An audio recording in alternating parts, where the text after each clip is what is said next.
IFSTA Essentials 7th Edition. Chapter 2. Receiving Non-Emergency Calls.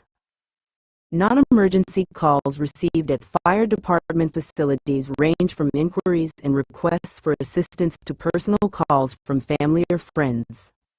Each department will have its own procedures for answering non-emergency calls. It is important to know and follow your departmental procedures.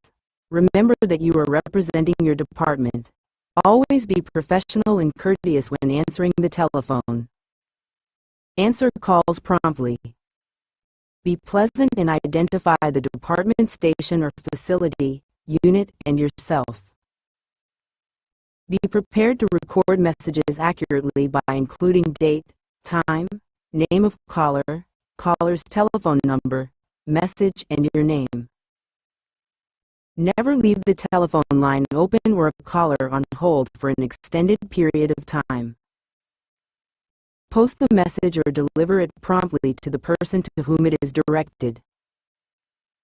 If you cannot answer the caller's question, refer them to someone who can, then follow up on the request. End calls courteously. Disconnect according to local protocol. On occasion, you may receive a call from someone who is angry or upset. When handling these types of calls, remain calm and courteous. Never become confrontational. Be pleasant and take the necessary information. Refer the caller to the appropriate officer or division that can assist the caller. In many departments, the Public Information Officer, PIO, is the contact person for non-emergency or complaint calls. You should become familiar with the functions and personnel in each division of your department so you can refer callers efficiently. Handling emergency and non-emergency calls is discussed in Skill Sheet 2-1. Watch room or booth. In some jurisdictions, fire stations have a watch room or booth that is staffed throughout the work shift. This area contains the radio communications equipment for receiving alarms from the telecommunications center, telephones, telecommunications device for the deaf, TDD, and teletype, TTY devices, and station intercommunications, intercom, equipment. Local protocol usually requires one member of the crew to remain in the watch room at all times. A bed may be located in or near this space. Personnel assigned to monitor the watch room have the following responsibilities: listening to all radio communications, answering the telephone, acknowledging the receipt of alarms, notifying crew members of telephone calls and messages, maintaining dispatch records. IFSTA Essentials 7th Edition. Chapter 2. Receiving Emergency Calls. The system for receiving emergency calls varies among communities, states, provinces, and regions regardless of the telephone number that is used. There are two broad categories of telecommunication systems: emergency service-specific telecommunications centers, separate telecommunications or dispatch centers that the fire department, emergency medical service, or law enforcement agency operates. Public Safety Answering Point, PSAP, central location that takes all emergency calls and routes the call to the fire, emergency medical, or law enforcement dispatcher, Figure 2.1. Regardless of which category of communications center an area uses, certain equipment and procedures should exist to properly manage emergency calls. The sections that follow discuss these procedures and equipment. Figure 2.1.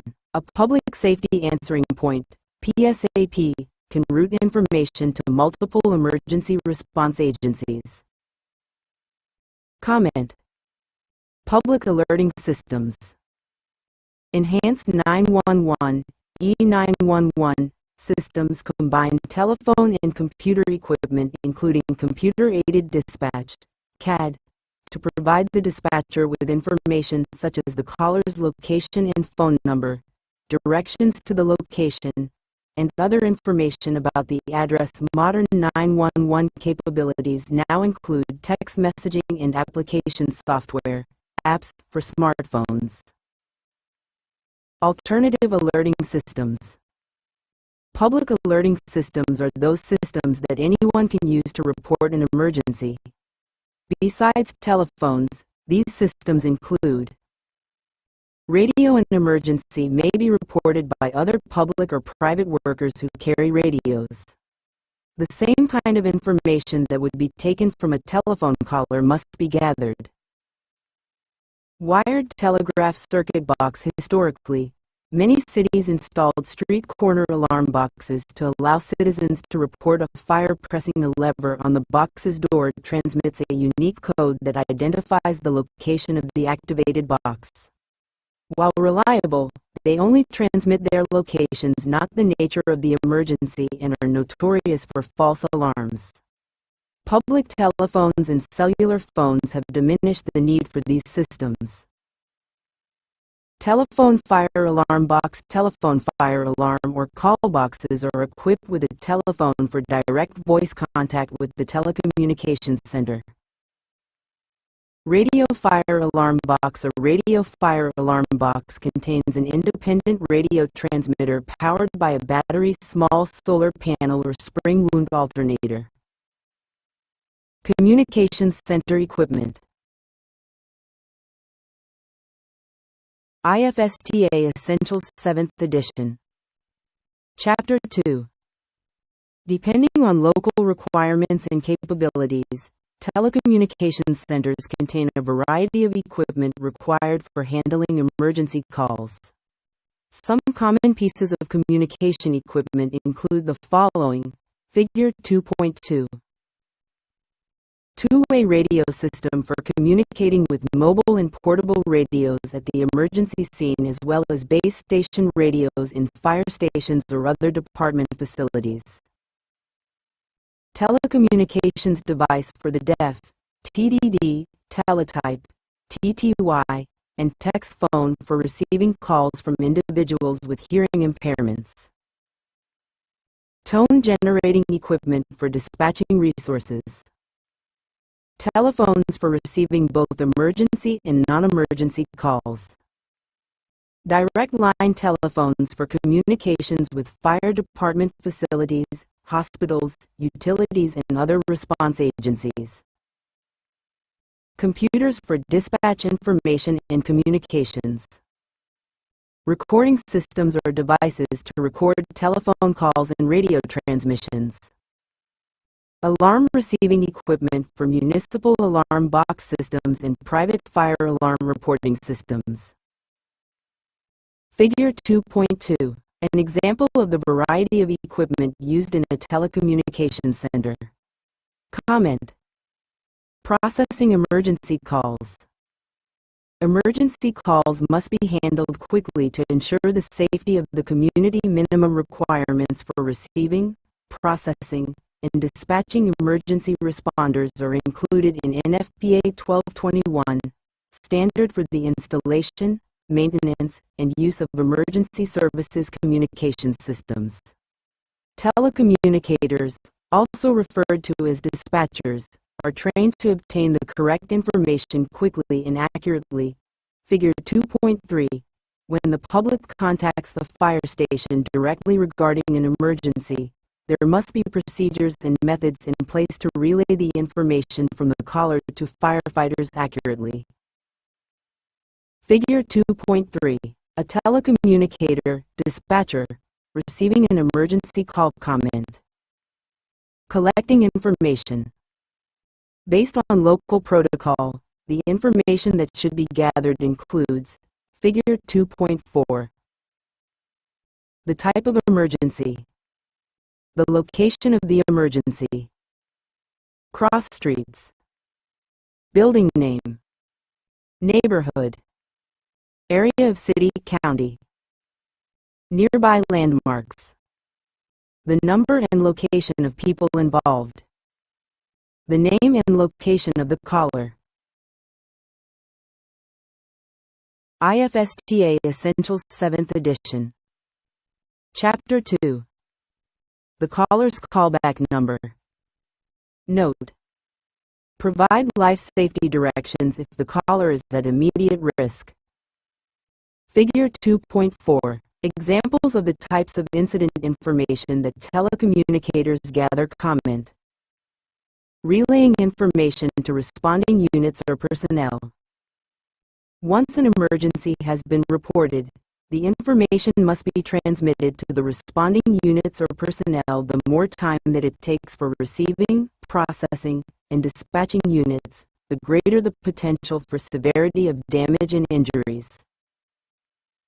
Dispatch begins with some form of alert to the station's, apparatus, or individual's alarm notification. May be one or a combination of the following: visual, such as station lights; audible, vocal alarm, station bell or gong; sirens, whistles or air horns; electronic, computer terminal screen with alarm or line printer; direct telephone connection with telecommunications center; radio with tone alert; scrolling message boards; television override; radio; pagers; cellular telephones; smartphones; home electronic monitors; landline telephones; mobile data terminal, MDT. Figure 2.5. One type of pager that volunteer fire departments use. Comment: Figure 2.6. An emergency alert siren mounted on a water tower. Comment: fire departments may use pagers to alert members of an emergency. Figure 2.5. Each pager or group of pagers can be set to a specific frequency. Dispatch can send alert codes to these specific frequencies. When the pager receives its codes, it alerts the wearer by tone, light, and/or vibration. The pager will then either relay a voice message or display an alphanumeric message sent to it. IFSTA Essentials 7th Edition. Chapter 2. When different departments or public safety agencies share the same dispatch frequency, it is desirable to set pagers to the alert setting to avoid hearing unwanted radio traffic. Sirens, whisties, and air horns are most commonly employed in small communities and industrial facilities. The alerting device is mounted on a water tower, radio tower, or top of a tall building. Figure 2.6. These devices produce a signal that everyone in the community can hear. Civilians will be aware that emergency traffic may be on the streets. However, some may also be inclined to follow the apparatus and congest the emergency scene. Information regarding the emergency must also be broadcast to department members using an established means of communication located in the station or apparatus. The broadcast should include information received from the caller and information from the pre-incident plan developed for the specific address or facility. Basic information to be broadcast generally includes: units assigned, type of emergency, address or location, dispatch time, current conditions such as wind direction, speed, and road closures, units substituted into the normal assignment. Note: firefighters may be able to review pre-incident information in the apparatus during response. When the dispatch transmission is complete, assigned units confirm receipt of the information according to local protocol. The telecommunications center will then confirm that all units have been notified and are on the assignment. Radio communications. The Federal Communications Commission, FCC, regulates all radio communication in the United States. The FCC issues radio licenses to fire departments that operate radio equipment depending on the radio system in a particular locality. One license may cover several departments that operate a joint system. Local department rules should specify who is authorized to transmit on the radio. It is a federal offense to send personal or other unauthorized messages over a designated fire department radio channel. Information on use of a portable radio for routine and emergency traffic can be located in Skill Sheet 2-2. Note: in Canada, the Canadian Radio, Television and Telecommunications Commission regulates radio communications. Radio communication is essential to safe and efficient emergency scene operations. Most fire departments use clear text, using plain English rather than agency-specific codes such as 10 codes. Standardized emergency-specific words and phrases are included within clear text. Fire department radio systems are used to communicate the following: alert units of an emergency, coordinate tactics at the emergency, request additional resources, monitor the activities of units and individuals. IFSTA Essentials 7th Edition. Chapter 2. In many departments, all facilities, apparatus, official vehicles and personnel are assigned radios during emergencies or on a daily basis. Personnel are trained in local radio procedures, including periodic radio tests in both emergency and non-emergency radio operations. Internal communications require you to have general knowledge of radio systems and how they work. Limitations of radio communications. Fixed, mobile, and portable radios assigned to you. Note: emergency transmissions that are used when a firefighter is in trouble are described in Chapter 10. Structural search and rescue. Radio systems. The radio systems used in the fire service can be classified according to their location and size. Radio systems also have various signal transmission options. All radio systems feature a number of transmission channels that can be assigned to emergency or non-emergency traffic. Location and size. Radios used in fixed locations such as fire stations, telecommunications centers, training centers, or administrative offices are referred to as base station radios. Figure 2.7. Base stations have stable, powerful transmitters and interference-resistant receivers that provide better performance than mobile and portable radios. Base station equipment includes a receiver, transmitter, antenna, microphone, and speakers. The base station is powered by the building's electrical system and is usually connected to an emergency generator in case of power loss. The system may also be connected to the alarm notification system of the fire station. Figure 2.7. A base station radio in a fire department watchroom. Comment. Figure 2.8. Mobile radios mounted in a fire department apparatus. Comment. Mobile radios are mounted in fire apparatus, ambulances and staff vehicles and are powered by the vehicle's electrical system. The receiver and transmitter are usually located in the cab within reach of the officer and driver, operator. Figure 2.8. Headset connections are usually provided for all riding positions. Pumping apparatus have additional connections at the pump panel, while aerial devices have connections on the turntable and in the elevating platform. An external antenna is mounted to the vehicle. Mobile radios have better performance than portable radios but are not as powerful as fixed location radios. Portable radios are handheld devices that are less powerful than fixed or mobile radios. They are powered by rechargeable or replaceable battery packs. Rechargers are usually found in fire stations and apparatus. Figure 2.9. An external antenna is attached to the top of the radio. Controls on the radio include knobs for changing channels, adjusting the volume, and a push-to-talk switch for transmitting. These radios may also have an emergency response button that may be programmed to transmit a distress signal. Some radios are equipped with a keypad similar to those on IFSTA Essentials 7th Edition. Chapter 2. Telephones, Figure 2.10.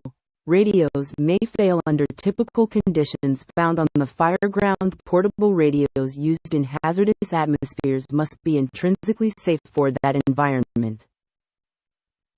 Portable radio distribution depends on local protocols. Some departments only issue a radio to the officer in charge of the unit. Other departments assign one radio to each member of the company. Figure 2.9. A handheld portable radio shown from the front, left, and the back with the battery pack removed, right. Comment. Figure 2.10. Common parts of a portable radio. Comment. NIST testing of firefighter portable radios. According to National Institute of Standards and Technology testing, firefighter radios can fail to operate properly after 15 minutes of exposure during firefighting activities. During the test, 7 radios were exposed to thermal class 1 and 2 conditions. Class 1 conditions are temperatures of 212 F, 100 C, similar to an incipient fire or firefighting some distance from a fully involved fire. Class 2 conditions are temperatures of 320 degrees Fahrenheit, 160 degrees Celsius, similar to firefighting close to a fully involved fire. When exposed to Class 1 conditions, all of the radios operated correctly for 25 minutes. When exposed to Class 2 conditions, all of the radios failed after 15 minutes. Firefighters should be aware of these failure times. Radios that have been used extensively may fail more quickly. NIST has shared the results of their testing with the NFPA. The NFPA may adjust their standards in the future based upon the new findings. Signal transmission. Direct communication refers to the straight line travel of radio signals between the transmitting radio and the receiving radio. Direct communication allows the same radio channel to be used by other groups that are located at a greater distance from the first group. When the first speaker is finished, the second can press the talk button and respond. Repeated communications are used to strengthen communication signals between radios, increase distance of transmission, or increase capacity on the system.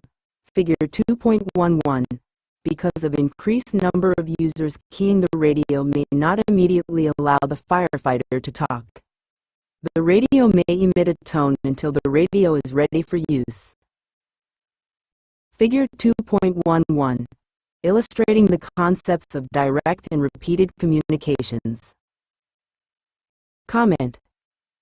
Fireground channels. Modern fire and emergency services organizations routinely operate on a variety of radio channels. Modern radio systems are designed to operate on multiple channels as needed. IFSTA Essentials 7th Edition. Chapter 2. Most fire departments have a channel assigned for dispatching only. When units arrive at the incident, a command channel is assigned to the incident commander, IC, while a second tactical channel is assigned for fireground operations. The command channel and the tactical channels may be expanded as the incident grows in complexity as other agencies are added to it. Non-emergency channels are also used in some departments for the training center, code enforcement, and administrative personnel. Use of these channels is regulated by the AHJ. Radio limitations. As the fire service has increased its dependency on portable radios, limitations to their use have become more apparent. The main limitations or barriers to all radio transmissions include Figure 2.12. Distance. Physical barriers.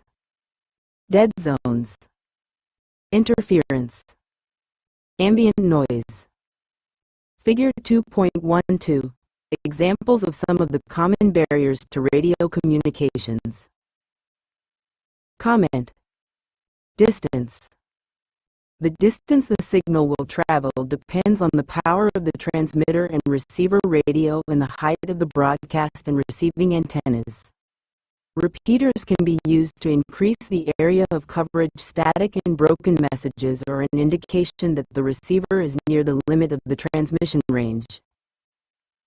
Physical barriers. Any physical barrier between the transmitter and the receiver can block the signal. The signal may be totally blocked, partially blocked, or reflected. Units working within tunnels, basements, or structures may be able to communicate with each other using the talk-around function, but they may not be able to talk to the IC or the telecommunications center. Your body can act as a physical barrier, and you may need to reposition yourself to see if your signal can be sent, especially while working within a structure. To overcome physical barriers, you may need to turn your body 90 degrees, lift the portable radio higher, or raise the antenna up straight. Dead zones. Dead zones are remote areas or locations inside structures that cause the loss of cellular telephone service or radio signals. Repeaters may have been installed in buildings to eliminate dead zones within the building. Moving to an outside wall, roof, window, or doorway in a structure can improve reception. Inspectors or other fire personnel should perform radio checks during pre-incident planning surveys to verify that radios can be used in all areas of the building. In large metal and concrete buildings, radios may not work and runners or other means of communication may be required. Direct communication may still be possible within dead zones. IFSTA Essentials 7th Edition. Chapter 2. Interference. Interference can originate from various sources. Sources of interference may include but are not limited to another powerful radio signal, vehicle ignitions, electric motors, high-voltage transmission lines, computers, equipment that contain microprocessors, cellular telephone towers or transmitters, high-power radio sites such as television and radio stations. Manufacturers design high-quality transmitters, receivers, and repeater systems to filter out interference. The Fire Department Administration or AHJ should specify and purchase the best quality radio systems that are available within the resources they have. Ambient noise.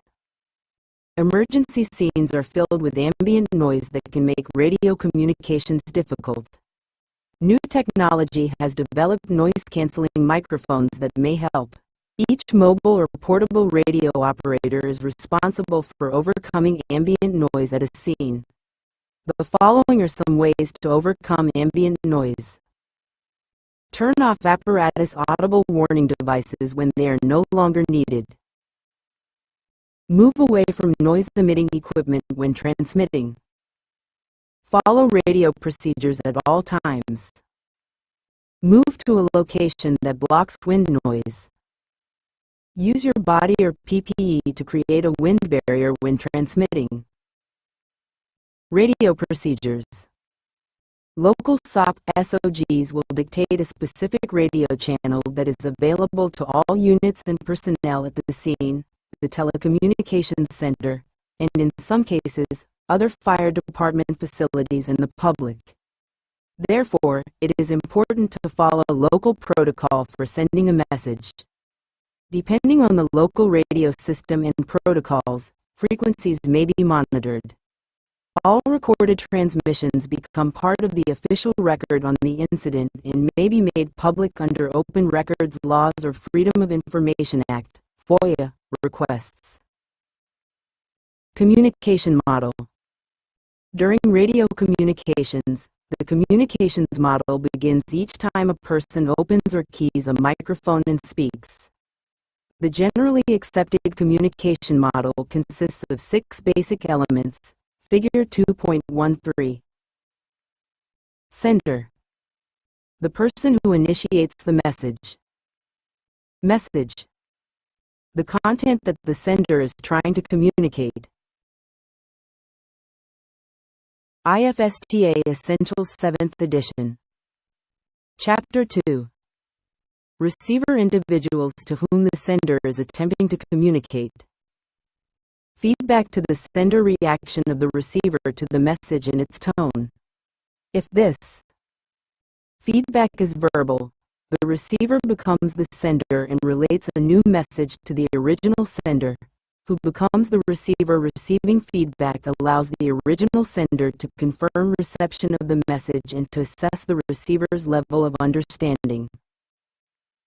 Interference, anything that prevents the receiver from fully understanding the message. Everyone at the emergency scene should follow 2 basic communications rules. First, units or individuals must identify themselves in every transmission as outlined in the local radio protocols. Second, the receiver should acknowledge the message. Requiring the receiver to acknowledge every message ensures that the message was received and understood. This feedback can also tell the sender if the message was not correctly understood and further clarification is necessary. Another good practice is to key the microphone and wait a second or 2 for the signal to capture an antenna before starting your message. Keying the microphone and immediately speaking often results in a message being cut off at the start and the receiver asking for the message to be repeated. Figure 2.13, illustrating the basic elements of the communication model. Comment. ABCs of good communications. When transmitting information and orders, adhere to the ABCs of good communications. Be accurate, brief, and concise. Consider the difference between the following 2 radio communications. Radio Communication 1. This is Lieutenant Thompson on engine 57. I need another truck company at this location, 1400 South Memorial, for additional personnel. Radio Communication 2. Engine 57 to dispatch. Assign 1 truck company to 1400 South Memorial. The second example is accurate, brief, and concise. Experience at emergency incidents has shown that background noise and personal protective equipment can significantly affect the ability to hear and understand radio transmissions. To improve your ability to hear and be heard, you should follow these radio communications best practices. Know what you are going to say before you open the microphone. Use a moderate rate of speaking focused on clear understanding. Do not use pauses or verbal fillers such as ah or Use a moderate amount of expression in speech, not a monotone and not overemphasized, with carefully placed emphasis. Avoid excitement or shouting over the radio and be careful to articulate properly. Attempt to pronounce words correctly. Use a vocal quality that is not too strong or weak. Finish every comment and avoid trailing off near the end of the transmission. Keep the pitch in a mid-range, not too high or too low. IFSTA Essentials 7th Edition. Chapter 2. Avoid using slang or regional expressions. Do not chew gum or eat food while transmitting a message. Figure 2.14. A firefighter demonstrating how to hold and speak into a portable radio. Comment. Be confident in what you say. Be concise and to the point. Do not transmit until the radio frequency is clear. Remember that emergency transmissions have priority over any routine transmission. Do not use profane or obscene language on the air.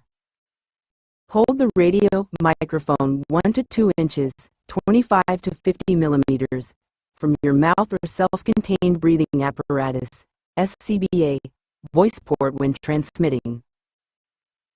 Speak directly into the microphone, not across it. Position or hold the microphone according to the manufacturer's recommendations. Repeat the message back to the sender to ensure that they know you received and understood it. Speak with a loud, controlled, and clear voice. Do not shout if the receiver did not understand your first transmission. Raising your voice will not make it any clearer and will possibly make the message harder to understand. Shield the microphone from noise, water, and debris. You can cup your hand over the microphone or use your helmet brim to protect it. Figure 2.14. Locate your microphone or radio as far as possible from your personal alert safety system, PAS device, low pressure alarm, or other noise-generating equipment. Avoid laying the microphone on the seat of the vehicle because the transmission button may be pressed inadvertently. Avoid transmitting too close to another radio that is on the same frequency. Position the antenna vertically for best transmission results. Place the microphone against your throat if you cannot be understood through your SCBA facepiece. Do not remove your facepiece to talk into the microphone. Practice communicating with your portable radio while wearing your SCBA before you have to use it at an emergency. Warning: do not remove your SCBA facepiece to talk into the microphone. IFSTA Essentials 7th Edition. Chapter 10, page 435. Recognition and avoidance of hazards. Mayday situations you may face include but are not limited to the following.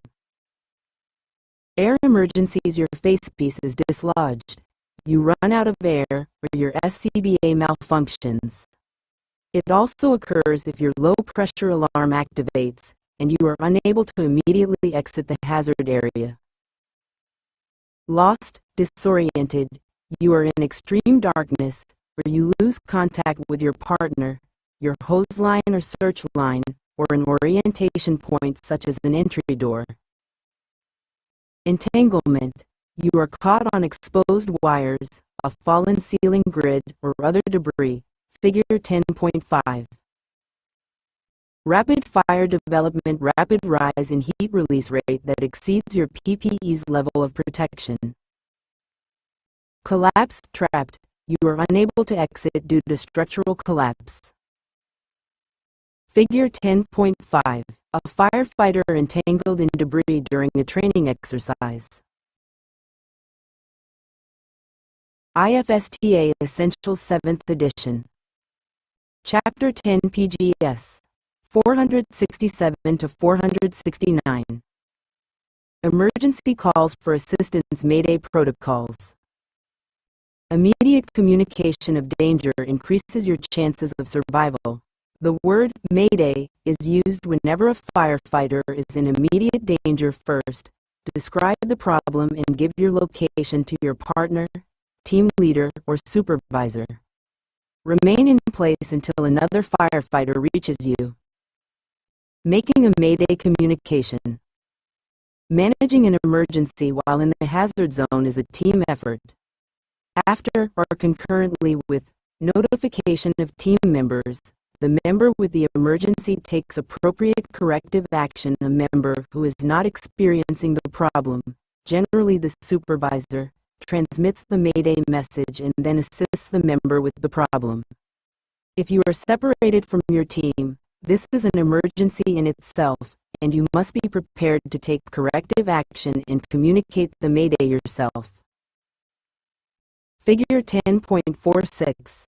Lost or trapped firefighters should notify the IC of their situation and declare a Mayday if in immediate danger. Comment: if you think your life is in immediate danger, Transmit your department's Mayday signal. Communicate your situation to the IC immediately. Then activate your pass device. Figure 10.46. The sooner rescuers know you are in danger, the sooner they can come to your aid. If possible, communicate your air supply status and any actions you are taking. Describe your location as clearly as possible so that rescuers know where to search for you. Stay in contact with command and keep them informed if your situation changes. Skill sheet 10-7 describes the steps when transmitting a Mayday report. Mayday broadcast acronyms. There are two commonly used acronyms in the fire service that describe the information to transmit in a Mayday report: LUNAR and LIPS. The acronyms also provide the order in which to send the information. Your department may use one or the other or have SOPs of its own. The two acronyms are formed as follows. LUNAR. L location. U unit. N name. A assignment and air supply. R resources needed. LIPS. L location. I identification. IFSTA Essentials 7th Edition. Chapter 10 PGS 467 to 469. P problem. S survival. Figure 10.47. RIC personnel assisting a trapped firefighter. Comment. Note. Transmit your Mayday before activating your pass device. An activated pass device emits a signal that can prevent you from being heard over the radio. If your pass device has activated automatically before you are able to transmit, deactivate your pass device before transmitting your Mayday signal on the radio, then reactivate it after your transmission is finished. Practice this procedure in training. When Mayday is broadcast, the following actions must immediately be taken. All radio traffic ceases and only traffic relating to the Mayday is allowed. Non-essential activities cease and units are directed to assist with searching for the firefighter who has broadcast the Mayday. The Rapid Intervention Crew, RIC, is dispatched to locate the downed firefighter, figure 10.47. Mayday Fireground Response. Although non-essential activities cease, all fire control activities must continue. This is essential to the survival of the firefighter or crew in the Mayday situation. Once the Mayday situation is resolved, all fireground activities can resume. Always listen closely when a Mayday transmission gets made. If you are near the downed firefighter, you may be able to assist with the rescue. Listen closely for your orders after the transmission and do not freelance. All teams must remain disciplined and focus on their tactical assignments. If conditions within the hazard zone change rapidly, the IC may give orders for all personnel to exit. You must be familiar with the ways that your department sounds an evacuation signal, such as audible warning devices on the apparatus and radio messages ordering interior crews to immediately exit. Exit orders are typically handled like other emergency traffic and are broadcast several times to ensure that everyone hears them. Warning devices work well in small structures but may not be heard in a large structure, where a radio message may be the only means of notifying personnel. When any evacuation signal is given, all units on scene must give a Personnel Accountability Report, PAR. Exiting crews should proceed to designated safe areas outside the collapse zone. IFSTA Essentials 7th Edition Chapter 10 PGS 918 to 920. Communicating on scene. Emergency radio traffic includes urgent broadcasts intended to warn personnel at an emergency scene of an impending hazard. The broadcast may originate from the command post or from any unit or individual at the scene. Emergency radio traffic begins with a clear statement such as "Dispatch, Engine 1." Emergency traffic, meant to alert all listeners to pay attention and stay off the air. Dispatch, or the IC, would acknowledge the statement with a vocal response or use of an alert tone on the tactical channel. The unit originating the transmission then states the type of hazard and the action required, such as Engine 1, west wall showing signs of collapse, cease interior operations and evacuate the structure. Regardless of the term used, evacuation signals are used when the IC decides that interior operations must cease and all firefighters must immediately withdraw from the building or other hazardous areas because conditions have deteriorated beyond the point of reasonable safety. All firefighters should be familiar with their department's SOPs for declaring an evacuation signal. Depending on local protocol, the order to cease interior operations may be referred to as withdraw, abandon, or evacuate. There are several ways this communication may be made. The two most common are to broadcast a radio message on the incident's tactical channel ordering an evacuation, and to sound audible warning devices on the apparatus at the fire scene in a prescribed pattern. The evacuation order is broadcast several times to make sure everyone hears that the use of audible warning devices on apparatus, such as sirens and air horns, will work outside small structures, but everyone working in a large building may not hear them. Audible warnings using sirens or air horns can also be confused with those being used by units arriving at the scene. Emergency traffic can also include distress calls from firefighters. In these situations, local protocol may require the use of a mayday when this term is broadcast. All non-essential operations cease, and the assigned RIC is dispatched to assist the distressed firefighters. Local SOPs will dictate radio traffic. Status reports. Firefighters responsible for supervising a unit during an emergency must be capable of communicating within the department's IM system. Part of this communication is providing status reports and updates to personnel in charge of the incident. Another part is relaying orders from incident leaders to your unit personnel so that they can perform the tasks required of them. Most departments have three basic progress reports. Figure 19.19. Personnel Accountability Reports, PARs, describes your crew integrity and lets the IC know that all members of your crew are accounted for. The IC or local SOPs should define a time interval for all crews to provide the report. Additionally, PARs will be requested whenever the IC makes changes to strategies and tactics at the scene. Tactical Progress Reports informs the IC that assigned tactics have either been accomplished or that progress is not being made and why. Hazard Reports informs the IC of deteriorating conditions. Hazard reports should be sent whenever needed to protect firefighters' safety. Figure 19.19. Firefighters make three basic types of reports during an incident. IFSTA Essentials 7th Edition.